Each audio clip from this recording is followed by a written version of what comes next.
Okay. It's just a little shot.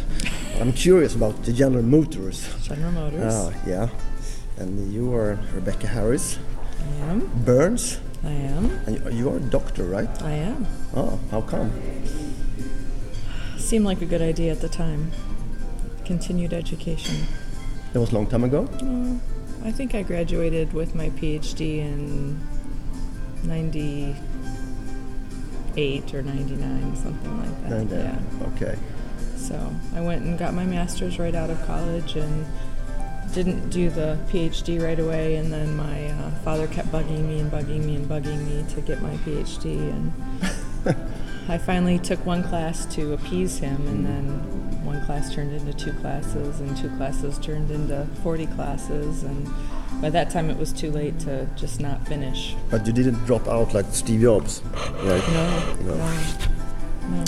Never mind. Now, these days you're a social media manager at General Motors. Correct. Right? Correct. For how long?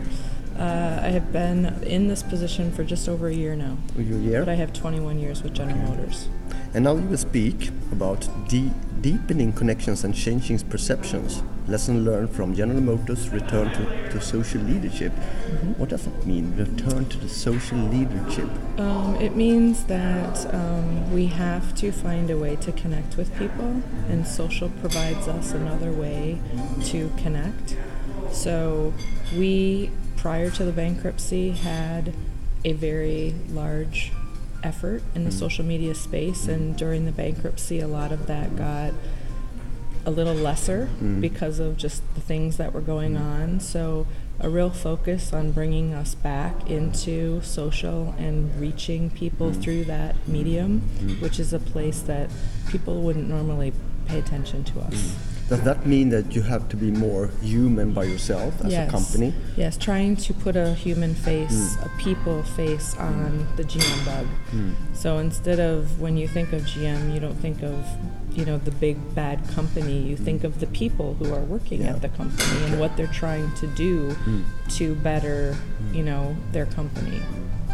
Brian Soul is talking about corporate social responsibility as a foundation for social communication. Do you think it's a foundation, or is that a kind of a basis for your work? I think it is. I mean, I think, our job is to tell the story of what we're doing, whether it's doing better product, doing better things in the community, doing better things with our employees. It's trying to help the outside world understand the things that we're doing day to day that they just don't know go on. Have you read my favorite book, the one by Jim Collins, Built to Last? Yes. He's talking about the visionary framework, which is partly based on the ideology. Did I say that right? Ideology. Yeah. Based on core values and purpose. Never change over time. And I think that's a little bit, not the same thing, but it's almost the same thing as this corporate social responsibility. It's keeping your base and not straying from it. You know what I mean? It's staying on tact, whether that's with the product or with the message, or it's continuing along that same path and not bouncing all over the place, and not having people be able to stay with you. So now, when you're talking about to be more connect with people on a more human or social way, do you mean all people? We're talking about the audience, but there are so many kind of people. There are stakeholders, there are customers, there are prospects, and so on. I had a great chat with Marcus Nelson. I think he's a social media manager in Salesforce yesterday, and I told him, why don't you convert your CRM into a social network instead? You see what I mean? And he said to me, no, the sales guy won't. They don't want like that kind of a network. They would like a CRM system. And I don't think the prospects are kind of audience. They are more running away. You see what I mean? So. What do you think of all your kind of departments, all kind of the people that you are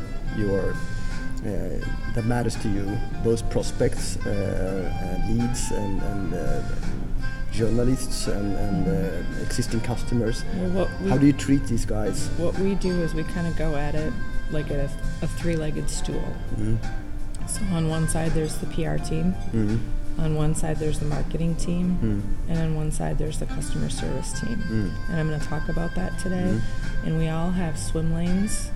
We all look at Facebook, we all look at Twitter, we all look at all the forums, but we all have swim lanes. So if someone's out there on one of those forums and they're talking about the trouble they're having with their Chevrolet, then the customer assistant team has the lead on that to try to help that customer fix their problem. Okay.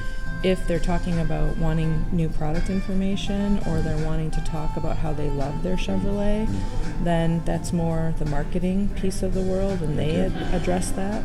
And if it's a media or an influencer or someone that we feel is of need of more, then we step in from a PR perspective and try to help run the trap lines, so to speak. So all these departments, all these people in the department are in the same... That's my phone, just ignore it. They're on the same playground, more or less? Yeah. You say? But you didn't mention this is really... It's the theme from Law and Order. It is? It's my favorite show. How long will it continue for long? Shall we grab it? Yeah. Oh, no, there you go. Just finished. Okay. They will call again. No, hopefully they won't. But they are on the same playground, and they treat them more or less that's the same way. But you didn't mention the sales department. You said only the PR department, marketing department, the customer service.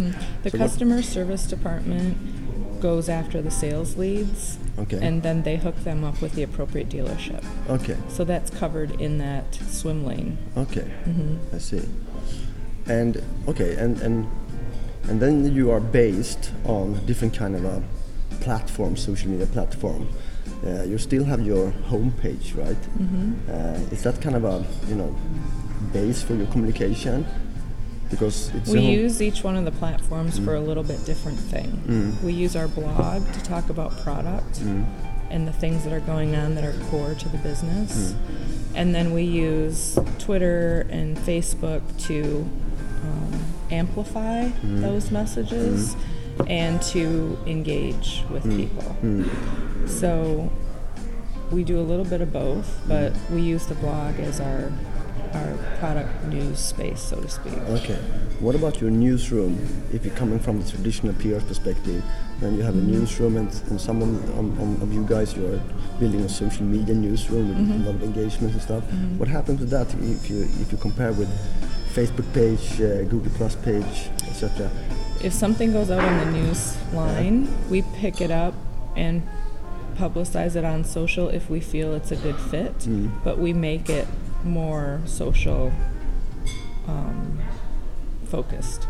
So we don't have a social newsroom per se, but we're using Google Plus as our platform for that. So we have our traditional media site.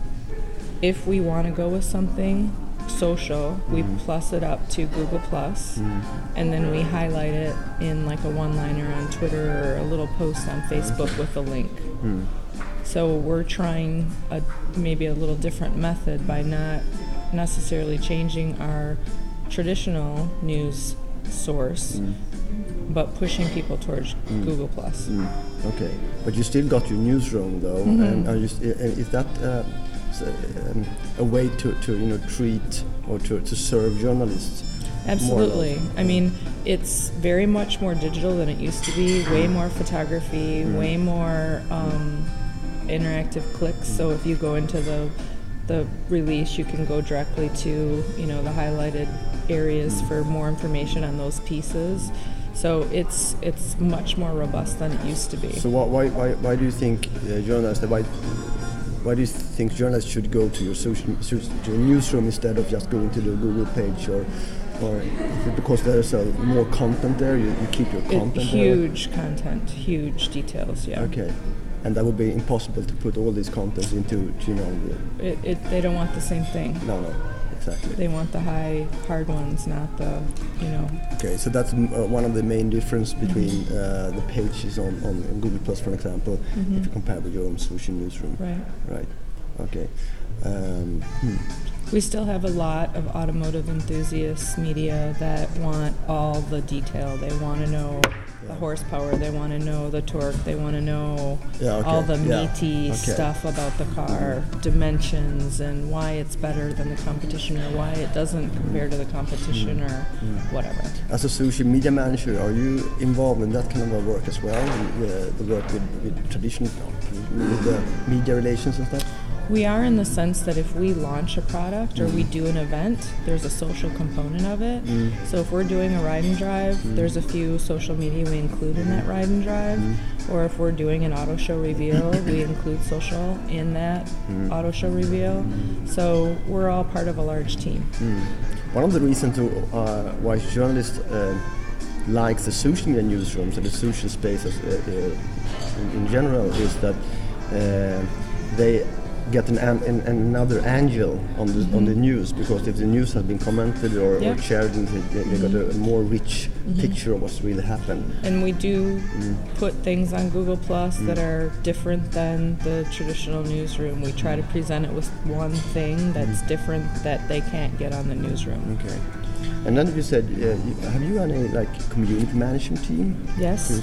Okay. Yeah. But there's a lot of people. You said all this department, marketing department, and PR department, and customer service. They're all on the same playing ground on all these social media environments, and they serve people there, right? So they kind of a spokesmen for you as well, right? You see what I mean? They're engaging with your stakeholders and customers and stuff. So, have you any a media guide or policy for all your employees in which way they should engage with people around them? So the folks that are on the channels, they all share information, and we have standard responses that they're to use in their own words on certain things that get asked repetitively that we know we're going to see. So they're all on the same page. So if for some reason someone from marketing doesn't answer, someone from the customer assistance team could step in and answer. Okay. So that's one thing. So they're all coordinated through a wiki, right?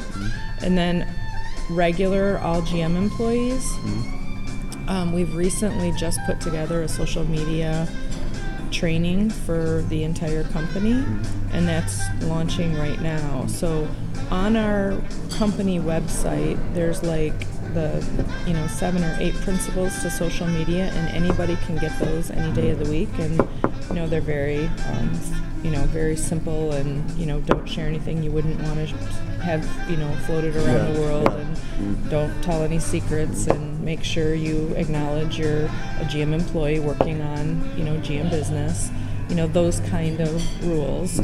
And then this training will be an hour-long online training that all employees will take during the course of this year. And all of our PR people have already taken the training. Wow. We got that through the last quarter. We got everyone through it last year. So you truly inspire all your employees to, take a part of this conversation. That's good. We want them to understand that if they're partaking, they need to be in the swim lane that they should be in, that they should do these things and they shouldn't do these things, and that we all need to represent the company in the best manner we can. When you find key influencers somewhere, you drive a lot of traffic, they're coming to you, and you find some of them matter more than others, have bigger impact than others. What do you do with these guys? How do you track them? How do you where do you keep them? Yeah, it depends on what they are and who they are, how we use them. Sometimes we invite them to events that we have going on and try to maintain a touch point with them. Sometimes we engage with them on their blog or their Twitter feed or whatever. Sometimes we just put them in our box of we should try to do something with this. This is interesting. What kind of a box is that? We have a tool called Exact Target where we have all of our database information. Okay. So we have a social section to the database where we can put information in there and put notes in there about those people. About people, and you know, so you can track them, and you can also select Like we them. invited this person to Detroit. They came to Detroit. While they were in Detroit, they did these things, and then, you know. So they're kind of a customer relationship management system, more or less, but Right. So then for if, all the people. So right? then like later, if a brand person was saying, I want to do a Chevy Drive, what about, you know, Ken Smith? They can go look in there and see what we've done with Ken Smith, or if he's not in there, they know we haven't done anything with Ken Smith. Are you using like wire systems as well? You know, P Business Wire, P Newswire, or something? You know, to wire I mean, out to news. we have access to, you know, the Precision type system, Yeah. and we do use it occasionally. Yeah. But we keep all of our media in our system because we want our notes in there. So you keep your media in your own box. You call them airbox or whatever. It's called it's an exact target box. tool, is what it is. I guess I too. Excellent. Thank you. Only one more question. You're talking about the social graph versus interest graph. So, do you think a company may have a social graph in itself? You see, every people have their own social graph, right? But if you're taking all of your employees and your stakeholders and all the graphs that are relevant for General Motors, would be the sum of the graphs would be your social graph, you know, and that would be a great impact for you if you can just visualize your complete social graph. Do you understand what I mean? I do. Have you ever, done that kind of a job to just figure out how your General Motors social graph would look like? No, and I think the answer is a simple answer. We're so big, still, and we're so complex. Yeah. It's very difficult to Yes. do that because, you've got all your stakeholder group. There's 10 to 15 stakeholder groups. Yeah. You've got 250,000 employees across the world. Yes. You're in 50 different countries. I think the task would be monumental to even try I guess to so. do it. Yeah. But you can imagine if But you are I see what you're saying. if we are 5 steps from each other, the 6 pixels of separation or 5 pixels of separation, you can imagine if you're taking all your employees and stakeholders, you probably, you are in contact with half of the world, more or less. There are so many. You understand what a great impact that could be. Never mind. You should run to your session sooner or later. Maybe you have some breakfast before it. Very nice to talk to you. Thank you. Very Thank nice you to very talk much. to you too. Yeah. Okay. Yeah.